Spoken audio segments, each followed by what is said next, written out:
బాబు గోగినేని గారు, 3 రోజుల క్రితం గోల్డ్ సిల్వర్ రేట్లు మనం చూస్తే గోల్డ్ 1,78,000 ఉండేది. ఈ రోజు రేటు 1,50,000. సిల్వర్ 4,25,000 ఫ్రైడే ఉంటే ఈ రోజు 2,50,000. అంటే 3 రోజుల్లో 1,75,000 సిల్వర్ తగ్గింది, దాదాపు 30,000 రూపాయలు గోల్డ్ తగ్గింది. దీనికి కారణం ఏంటంటారు? రానున్న రోజుల్లో మరింత తగ్గే అవకాశం ఏంటో కనిపిస్తోందా? సార్, ఒకటి I want to make a disclaimer అండి. నేను ఫైనాన్షియల్ అడ్వైజ్ ఇవ్వట్లేదు.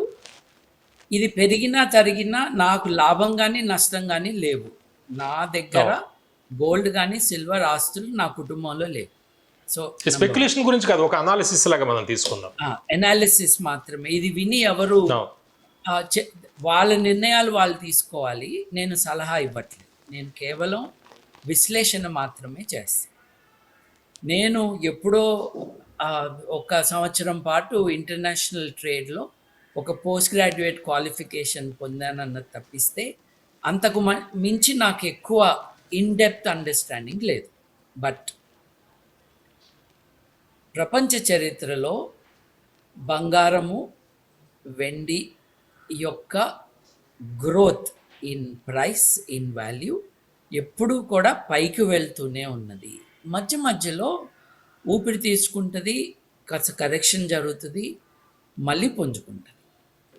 ఇది ప్రపంచ చరిత్రలోనే అలా ఉంది.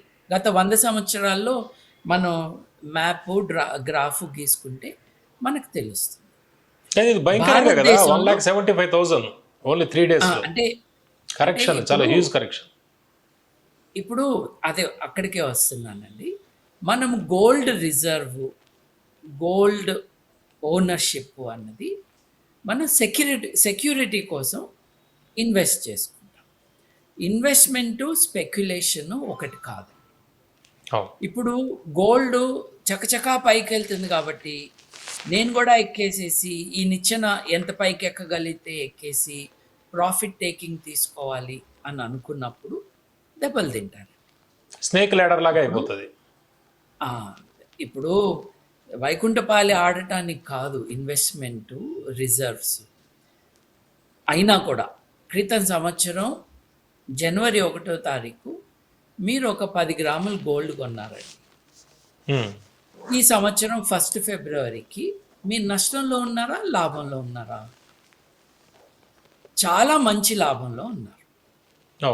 అంటే ఒక 20 రోజుల క్రితం ఉన్న రేటు ఉండకపోవచ్చు, మంచి లాభంలో ఉన్నారు.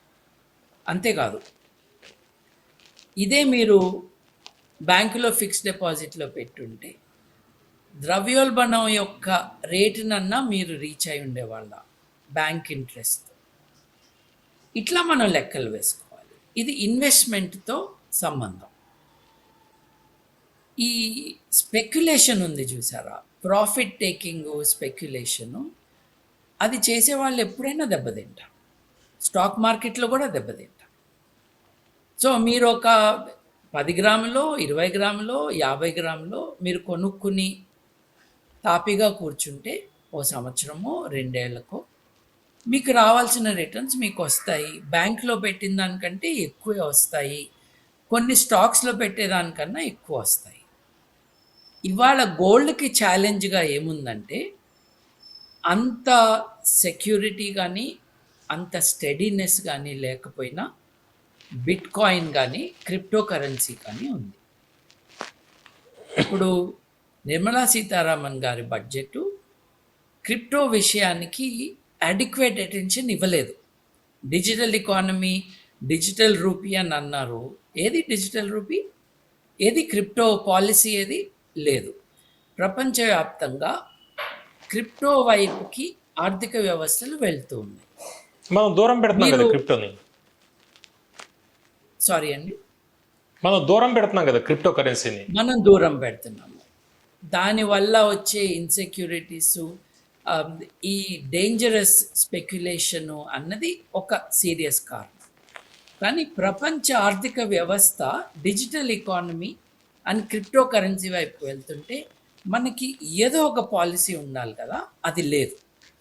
మీరు బిట్ కాయిన్లో ఒక 5 ఏళ్ల క్రితం మీరు డబ్బులు పెట్టుంటే గోల్డ్ కన్నా ఎక్కువ ఎన్నో రెట్లు ఎక్కువ మీకు రిటర్న్స్ ఇవాళ వస్తాయి. లక్ష బిట్ కాయిన్ ఒకటే ఎగ్జాంపుల్ తీసుకుంటే $1,24,000 ఉండేది ఒక బిట్ కాయిన్ జస్ట్ 2 నెలల క్రితం. ఇవాళ అది $80కి పడిపోయింది. గోల్డ్ పడిన దానికంటే ఎక్కువ సిల్వర్ పడినట్టుగా పడింది ఇది. స్పెక్యులేషన్ చేసేవాళ్ళకి 5 ఏళ్ల క్రితం కొనుక్కున్నవాడు ఆల్మోస్ట్ నథింగ్కి కొన్నాడు. అది 10 రెట్లో 15 రెట్లో 20 రెట్లో పెరిగినాక దాంట్లో ఒక వంతు తగ్గిందో 2 వంతులు తగ్గినా కూడా ఇట్ ఈస్ స్టిల్ సేఫ్ కదండి. అండ్ ఇది ఇన్సెక్యూరిటీ వైపుకి తీసుకువెళ్తుంది ఇన్వెస్ట్మెంట్ అంటే ప్రాఫిట్స్ బుక్ చేసుకోవచ్చు. ఇప్పుడు బెంబేలు ఎత్తాల్సిన అవసరం లేదు. మీరు 2 రోజులకి వారం కోసము కొన్నారంటే ఇబ్బందుల్లో పడతారు. ఒకటి ఉందండి, ఒక ప్రిన్సిపల్ ఉంది, నెవర్ క్యాచ్ ఎ ఫాలింగ్ నైఫ్ అండి. ఒక కత్తి కింద పడుతుంటే దాన్ని పట్టుకోవద్దు, ఎందుకంటే చేయి కోసుకుంటుంది. అట్లాగే పైకి ఎదుగుతున్న దాన్ని కూడా పట్టుకుంటే చేయి కోసుకుంటుంది. స్టడీగా మెచ్యూర్గా ఒక ఎక్స్పర్ట్ ఒపీనియన్ తీసుకుని ఇన్వెస్ట్ చేస్తే నష్టపోయేది చాలా తక్కువ. స్టాక్ మార్కెట్లో ఇన్వెస్ట్ చేస్తే ఇండివిజువల్స్ షేర్స్ పడుతూ ఉంటాయి, పెరుగుతూ ఉంటాయి. ఓవరాల్ మార్కెట్ మూవ్మెంట్ ఎక్కడుందండి? ఇప్పుడు నిన్న బడ్జెట్ కారణంగా ఒక 10 లక్షల కోట్లు స్టాక్ మార్కెట్లో పోయినాయి. But over 10 years stock market ఎక్కడి నుంచి ఎక్కడి దాకా వెళ్ళింది? ఇప్పుడు ఎన్ఎస్సి కానీ బిఎస్సి కానీ పెరిగింది కదా, లాభమే వచ్చింది కదా. సో స్పెక్యులేషన్కి వెళ్ళకుండా స్టడీ ఇన్వెస్ట్మెంట్లో you will get some returns. Okay. బ్యాంకులో పెట్టుకుంటే మటుకు ద్రవ్యోల్బణానికి క్యాచప్ చేసుకునే ఇంట్రెస్ట్ రేట్స్ లేవన్నది అందరూ గమనిస్తున్న విషయము. ఇన్వెస్టర్స్ అది గమనించారు.